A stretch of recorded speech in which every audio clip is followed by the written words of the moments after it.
Hello everyone, welcome to my YouTube channel. In today's class, we will learn about SAP architecture and landscape and SAP GUI overview. Uh, we will go each concept one by one, SAP architecture, then SAP landscape and GUI overview. If you are a fresher who is preparing for interview or experienced person, this video will make a solid foundation for you. So in previous class, we discussed about basics of ERP and basics of SFE. If you have not watched that video, then please go and watch that video.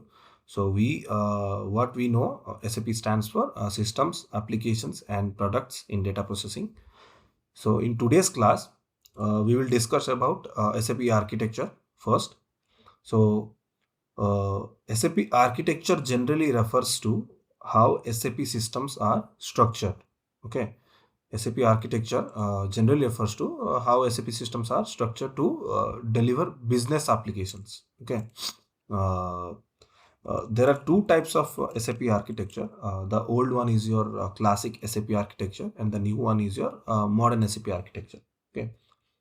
So in the classic SAP architecture, it is both are three-tier architecture.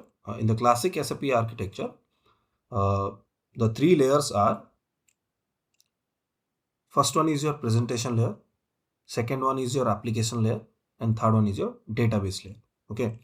A real example is if you go to a restaurant, the waiter is your presentation layer, which is your user interaction layer. The kitchen where your order will be prepared is your application layer, and the pantry is your database layer. Okay, so let's start with presentation layer. Okay, so if we see the three-tier architecture, basically it is a three-tier architecture. Okay, so the first one is presentation, second one is application layer, third one is your database layer, and this side we will see classic one. And okay, let's see the classic one first. So if we see the presentation layer, it is a user interaction layer. Okay, so it is a user interaction layer. So what are the examples of presentation layer? Your SAP GUI screen. Okay, SAP GUI and web GUI also. Okay, and Fiori, your Fiori apps. These are the user interaction layer, where user will interact with SAP system with help of SAP GUI or web GUI or Fiori, depends on your business. Now if we see the application layer, basically this is the core of SAP. Okay, this is core of SAP. What do you mean by core of SAP? Here all the processing of data happens. Processing of data. That is why it is application layer. In application layer, what happens? Data processing. What else happens? All the business rules, all business rules, or programming logic, or and authorization to access the system. Also, communication with the database. From application layer to database. So what are happens here? Data processing happens, your business rules happen, programming logic, authorization, and communication with the database.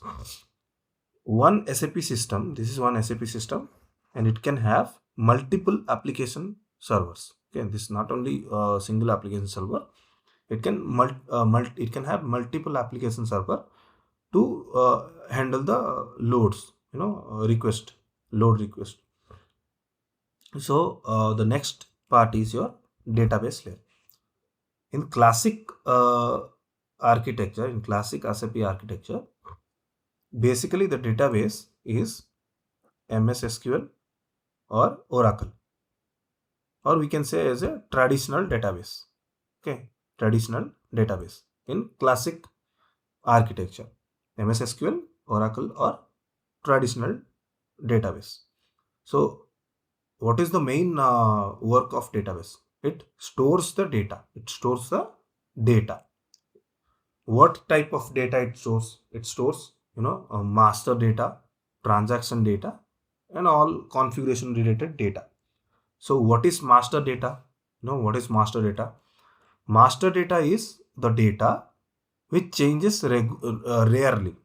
Master data will not change frequently. It changes rarely. For example, in a office, the details of employee will not change regularly.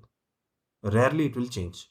Employee name, employee number, employee ID.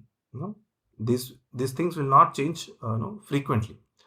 What is transaction data? Transaction data is the data which changes frequently. Don't worry about master data, transaction data, configuration data. We will see these topics when we learn data dictionary. We will learn these things very clearly. But as of now, what type of data are stored in database? Master data, transaction data, and configuration related data. Master data is the data which changes rarely, and the transaction data are the data which changes frequently, like your bill amount, your address, or maybe the data which is changes frequently. Okay, those are transaction data. The key difference between a classic and the modern one is the database is different. In modern one, in modern architecture, the database is SAP HANA. Okay, in modern architecture, the database is SAP HANA, but in classic, the database is MS SQL or traditional database or Oracle. So why the difference in classic and modern? Why they have switched to SAP HANA? Because SAP HANA is in memory database. Okay, in modern architecture, the application layer and the database layer are combined.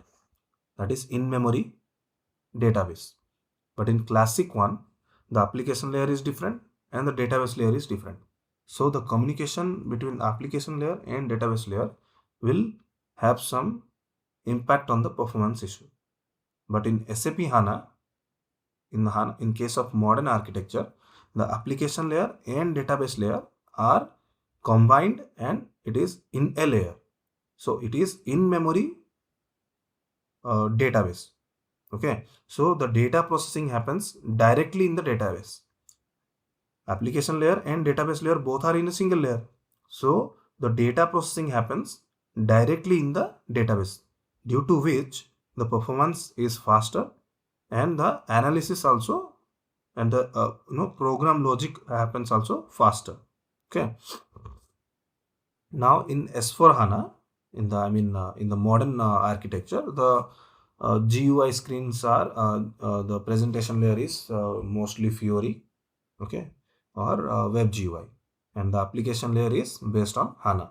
But in classic, the application layer is based on traditional database. Okay. Thank you for watching this video. In the next class, we will see about SAP landscape.